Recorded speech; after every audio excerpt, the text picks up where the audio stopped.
चाहता हूं संसार से। अब मैं भजन करके भगवत प्राप्ति करना चाहता हूं। भगवत प्राप्ति में भी श्यामा श्याम के नाम रूप में प्रेम चाहता हूं। ये जिन्होंने कृपा करके आपके हृदय में बात दी, वही महापुरुषों का संग करा देते हैं। वो अपने बस की बात नहीं है। जब अतिशय कृपा प्रभु की होती है, तब भगवत प्रेमी महात्माओं का संग मिलता है। सत्संगति दुर्लभ संसारा, संतों की संगति संसार में दुर्लभ है। स्त्री पुत्र धन संपत्ति सांसारिक प्रतिष्ठा पद, इनको दुर्लभ नहीं कहा। सुत दारा धन लक्ष्मी, ये तो पापियों के घर होए। संत समागम हरि कथा, तुलसी दुर्लभ दोए। संतों की सभा में बैठकर भगवत चर्चा हरि चर्चा सुनना, ये दुर्लभ बात है। सत्संगति दुर्लभ संसारा, महत् सत्संग बड़ा दुर्लभ है।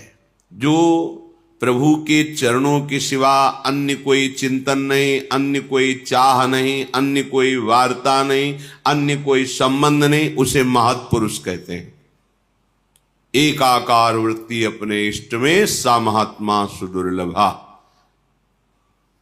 ऐसे भगवत प्रेमी महात्माओं का संग मिल गया तो कह रहे हैं, श्रुतो, सुनो, ध्यान देकर सुनो, मनन करो और उसको अपने हृदय में उतारो। हृदय में मन बुद्धि चित्त अहंकार को जैसी आज्ञा हो रही वैसे ही चलाओ। मन बुद्धि चित्त अहंकार के अनुसार मत चलो। क्यों? विदन्नपि स्वार्थ विधाति सर्वम हा धिंग ना वृंदावनाश्रयामि। तुम वृंदावन में आए हो, प्रिया प्रीतम का कृपा प्रसाद मिला है, संतों का संग मिला है, तो जो सुन रहे हो उसे बहुत कीमती बात मानकर सुनो। इससे कीमती कोई बात नहीं है। पर हम क्या करते हैं, उस बात को मानते नहीं हैं। तो सुन भर लिया और सुना दिया, माना नहीं तो पर्यो प्रवाह काल के कदापि छूटी है नहीं। काल प्रवाह से केवल सुनो और सुना लेने से नहीं, उसका मनन करके आचरण में उतारने से होता है। तो तुम जो मनन नहीं करते, आचरण में नहीं उतारते, वो स्वार्थ विध्वंसी भगवत कार्य बिगाड़ने वाले आचरण आपसे छूटते नहीं हैं। इसीलिए करे हा धिंग, हाय इतना बढ़िया अवसर फिर भी अपने को नहीं बना पाए तो धिक्कार है। धिंग, धिक्कार है तुम्हें। प्रभु ने तो इतनी सुंदर कृपा कर दी, मनुष्य शरीर दिया, वृंदावन का परिचय मिला, संत समागम मिला, नाम सुनने को मिला, फिर भी तुम अपने आचरण नहीं बदल रहे, अपना स्वभाव नहीं बदल रहे, अपनी चाहत नहीं समझ रहे कि तुम्हारी चाहत क्या है। तुम्हारी चाहत अल्प सुख नहीं है, महान सुख है। महान सुख वही है जो ब्रह्मा के द्वारा रचा हुआ नहीं, जिसे चिदानंद सुख भगवदानंद कहते हैं। उस सुख की तुम्हारी चाह है, पर खोज दुखालय के भोगों में है। तुम चिदानंद मार्ग जानते ही नहीं हैं, इसीलिए उधर भटकते चले जा रहे हैं। तो यदि हमें सत्संग सुनने को मिला फिर भी सुधार नहीं हो रहा, तो धिक्कार है हमारे जीवन को। हा धिंग, क्योंकि तुम आश्रय नहीं ग्रहण कर रहे हो। आश्रय ग्रहण किए होते तो तुम वचन का तिरस्कार नहीं कर सकते, आज्ञा उल्लंघन नहीं कर सकते। नाटक करने वाला आज्ञा का पालन नहीं कर सकता, और जिसने हृदय से स्वीकार कर लिया इष्ट भाव, गुरु भाव, परमार्थ भाव, भगवत भाव, वो कभी स्वप्न में भी आज्ञा का उल्लंघन नहीं करेगा। आज्ञा समन सुसाहब सेवा, ये जो बाहरी बातें हैं इन पर ध्यान न दीजिए। जिससे तुम्हारा काम बनना है वो तो तुम बिगाड़ने वाला काम कर रहे हो। कह रहे स्वार्थ विधाति सर्वम, जो तुम्हारा सर्वनाश कर दे वो कार्य तुम बड़ी खुशी से कर रहे हो। और जो तुम्हारा सर्व मंगल कर दे, वो बातें सुन के मनन करके आचरण में नहीं उतार रहे, तो हाय धिक्कार है तुम्हें, जो तुम धाम नाम रूप लीला का आश्रय नहीं ले रहे हो। ये तो हुई प्रेम की बात। अब कह रहे हैं यदि तुम्हें प्रेम नहीं चाहिए तो इतना तो समझ लो कि तुम्हारा कल्याण हो जाए। प्रेम और कल्याण में अंतर है। तुम्हें ये दुख न भोगना पड़े, तुम्हें विपत्ति न भोगना पड़े। अगर दुख विपत्ति आए भी तो तुम हृदय में इतने बलवान हो जाओ कि हंसते हुए उसको पार कर जाओ। तो क्या करें? बोले सकृदपि यदि दृष्टा हंत बृंदाटवी त्वं, सकृदपि यदि राधा कृष्ण नामाभ्यधाई, सकृदपि यदि भक्त्या सन्नतस्त्वत् प्रपन्नो, ध्रुवमः तदा मां नोपोक्षतासि। हे भाई मेरी बात मान लो, यदि तुम एक बार वृंदावन आ गए हो, सकृदपि माने होता एक बार, यदि दृष्टा वृंदावन में आके दर्शन किए, एक बार वृंदावन में आकर के दर्शन कर गए, और सकृदपि यदि राधा कृष्ण नामाभ्यधाई, जो एक बार वृंदावन आए तो यहां खूब उच्च स्वर स्तंभद सर्वदैव, ऊंचे स्वर से राधा राधा कृष्ण कृष्ण राधा वल्लभ श्री हरिवंश ऐसा नाम उच्चारण किया।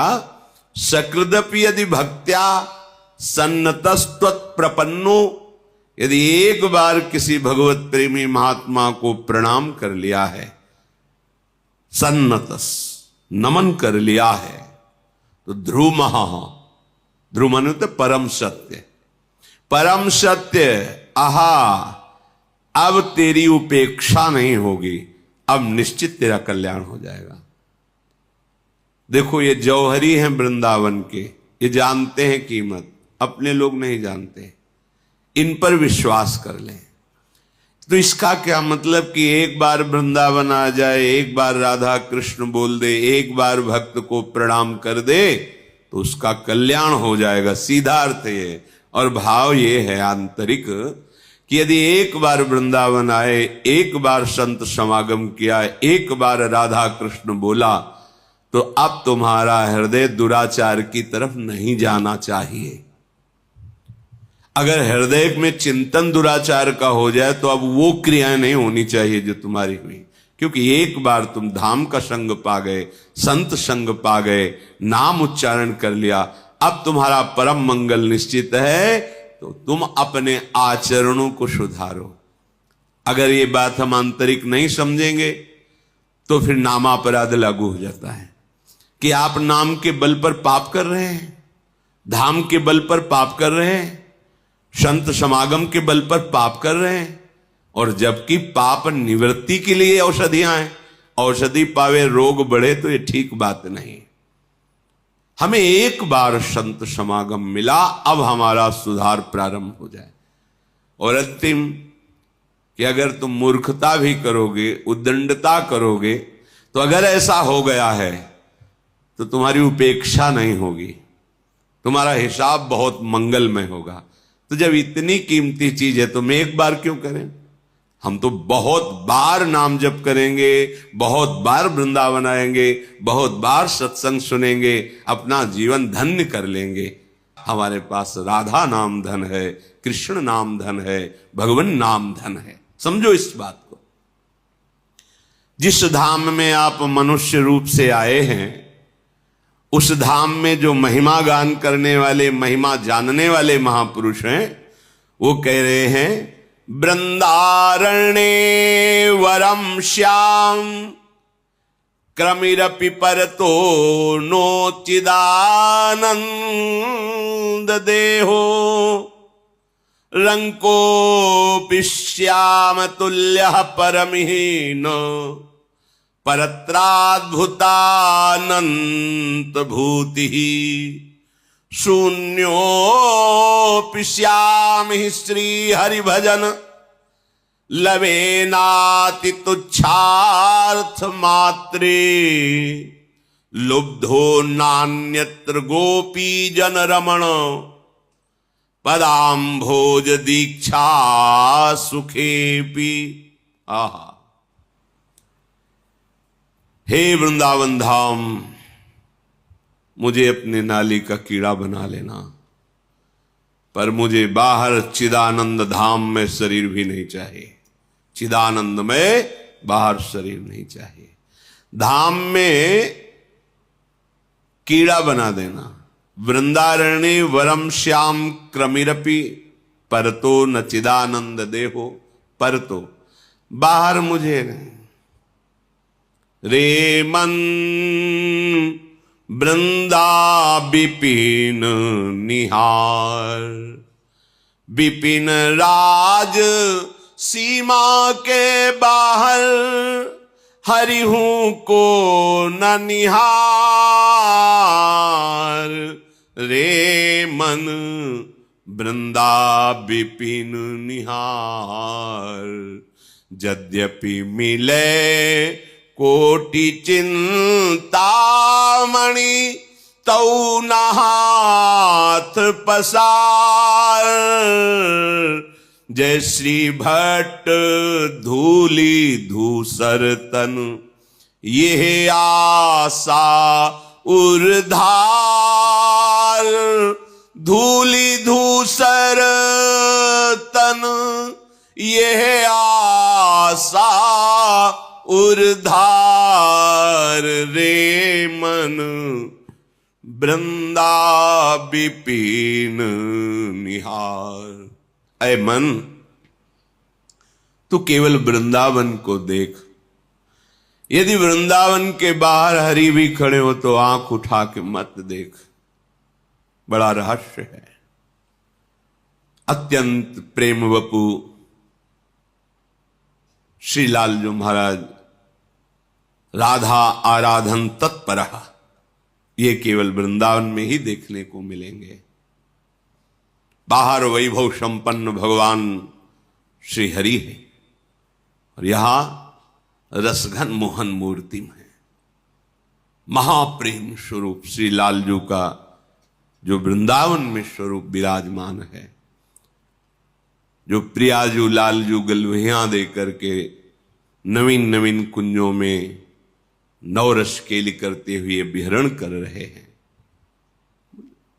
यद्यपि करोड़ों चिंतामणि बाहर मिले, एक चिंतामणि सारे दुखों को मिटा देती है। करोड़ों चिंतामणि मिले तो भी, करोड़ों रत्न मिले तो भी बाहर की तरफ वृत्ति मत ले जाओ। श्री धाम वृंदावन का आश्रय बड़ा महामहिम धाम है। आशा करो कि तुम्हारा अंतिम समय इसी धूल में धूसरित होते हुए जाए। हमारे प्राण निकल रहे हो वृंदावन में। अंदर की बात कहते हैं। यहां जब कोई शरीर छोड़ता है तो वृंदा सखी यहां की अधिष्ठात्री देवी हैं, सहचरी हैं। तत्काल सहचरियां आती हैं और उसको प्यारी जू का नाम जिस समय वो स्मरण करने की योग्यता खो देता है, धामवासी को तत्काल राधा नाम सुनाया जाता है और श्री जी की कृपा से, श्री जी के नाम प्रभाव से वो अद्भुत सुख को प्राप्त करता है। ये यहां की बात कह रहे हैं। धाम की महिमा वर्णन है।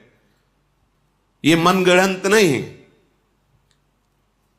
काशी में शास्त्रों में भी लिखा है, वर्णन भी सब कोई जानता है। मच्छर भी मरता है तो भगवान शिव मोक्ष प्रदान करते हैं। और जहां की रज के लिए भगवान शंकर भी मस्तक पर धारण करके यही निरंतर वास करने की आकांक्षा करते हैं। ये वो धाम है जो रज शिव शनकादिक याचत। और ये वो महारस है यन नारदाजे सुकैरगम्यम वृंदावने वंजुल मंजु कुंजे तत्कृष्ण चेतु हरणैक विज्ञ मत्रास्त किंचित परमम रहस्यम। जब श्री जी करुणा करके बताती हैं तो उनकी बात में फिर सब वेदान्नपि संन्यस्ति, वेदान्नपि संन्यस्ति माने त्याग, अब सब त्याग। जब मालिक यहां स्फुरण करके बता देते फिर किसी के प्रमाण की जरूरत नहीं होती। और वो ऐसे नहीं बताते हैं कि स्फुरित हुआ बस हो गया, वो दिखाते हैं ये देखो ऐसा हुआ ऐसा हुआ। अब मान जाओ तो तुम्हारी बात बन जाएगी, और ना मानो तो हमारी बात तो बनी है ही है। तुम्हारे मानने न मानने से हमारी बात में थोड़ी कोई बात, क्योंकि हमारी केवल बात ही नहीं है, ये बात की बात है। भगवत रसिक, रसिक की बातें रसिक बिना को समझ सके ना। तभी श्रीपाद कह रहे हैं वृंदारण्य वरम श्याम क्रमिरपि, आहा मुझे यहां के नाली का कीड़ा बना दिया जाए, बाहर मुझे चिदानंद देह दे करके भी नहीं, क्योंकि यहां के नाली के कीड़े को भी वो पद मिलेगा जो बाहर के चिदानंद देहधारी को भी नहीं मिलेगा। विश्वास करो, ये धाम अलौकिक है। जैसे जैसे आप ये सब जो कुछ आप देख रहे हो सब नहीं है, ना यहां स्त्री है, न पुरुष है, न जड़ है, न चैतन्य है, न गुण है, न अवगुण है, न माया है, न काल है। ये प्रेम धाम है। ये जब अपना प्रकाश करता है आप बताना भी चाहो तो बता ही नहीं पाओगे। अनिर्वचनीयम प्रेम स्वरूपम, बस हृदय जानेगा। बहुत बहुत संकेत हो सकता है, हौ लोग मति नहीं लहो प्रमाना, जानत श्री हरिवंश सुजाना।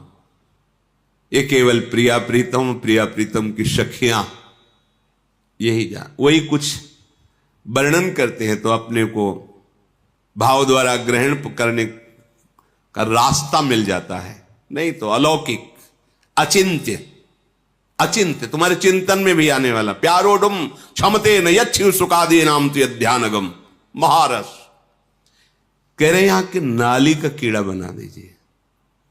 जब भगवान शिव इतने कृपालु हैं कि उनकी नगरी में कोई शरीर त्यागे तो मोक्ष पदवी देते, तो वो जिनकी कृपा का गान कर रहे हैं, मुनीन्द्र वृंद वंदिते त्रिलोक शोक हारणी, उनकी चरण रज जहां है वहां शरीर छूटेगा तो सखियां के राधा नाम सुना दे, इसमें आश्चर्य क्या है। निश्चित निश्चित जो मोक्ष में भी सुख नहीं वो सुख यहां शरीर त्यागने से प्राप्त होता है। महामहिम श्रीधाम वृंदावन।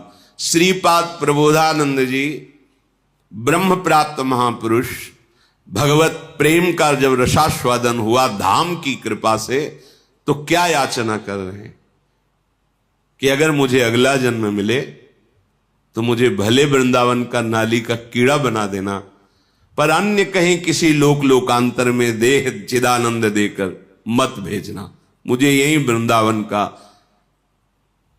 बड़ा अद्भुत धाम है, बड़ा चमत्कारिक धाम है। रंकोपि श्याम तुल्य परमहीन परत्राद्भुतानंत भूति। यदि वृंदावन में तुम्हें दरिद्रता पूर्वक रहने को मिला है तो तुम्हारे समान बाहर की जो ब्रह्मादि की विभूतियां हैं वो भी बराबरी नहीं कर सकते।